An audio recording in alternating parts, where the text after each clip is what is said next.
Peggy 18.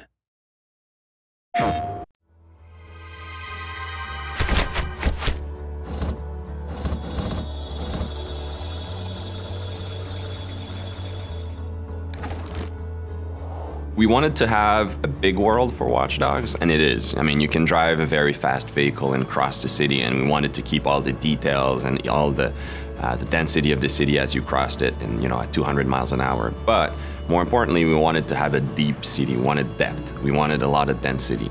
If you go at any street corner in Chicago or in a major city, there's a lot of things happening around you, and we want to preserve all of that within Watch Dogs. Make sure that the city reacts to everything you're doing, and that we preserve that detail that is so unique to a modern city in North America.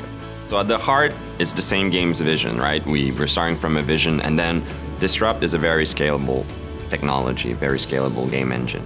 So what we're doing is we're preserving the game experience, but if you play Watch Dogs on the PlayStation 4, we want to make sure that we use all of the console's capability. So all the game spiller we're able to make longer and stronger. All of the details in the game we're able to push forward. We have more details, more immersion. We're able to increase connectivity, increase the density of things. So it's the same game experience, but basically magnified on the PlayStation 4. It's not just the capacity of new machinery, it's also the capacity of players to create, to interact, to socialize. So when we started to talk about Watch Dogs to Sony, they got it immediately. It is the players and their behavior that will actually bring what next gen actually means.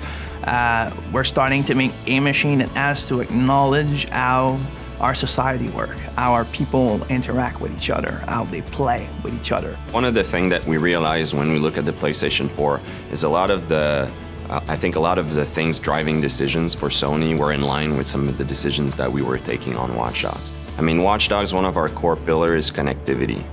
The first layer of it is the main character can connect to his whole environment. He can control the city, hack into any computer.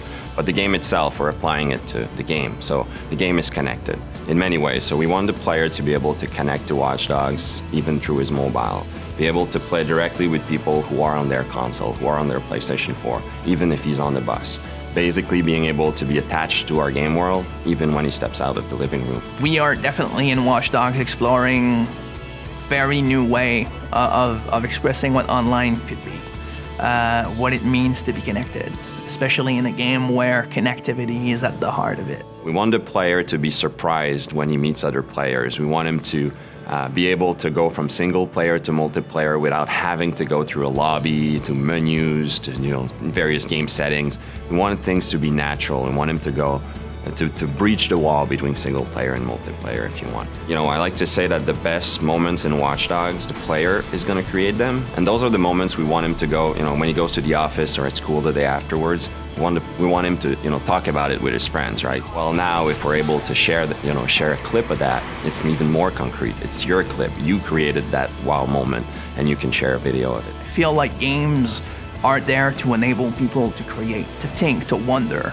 It's a lot more than just pressing buttons. Like, people need to never forget that when the player plays a game, his brain is extremely active, and he should be creating and filling the gaps as he plays. And I think that new machines like the PS4, their job is always to recognize that and give more power for a reason. Like, just provide more possibilities so that we can constantly grow that form of entertainment and make it better.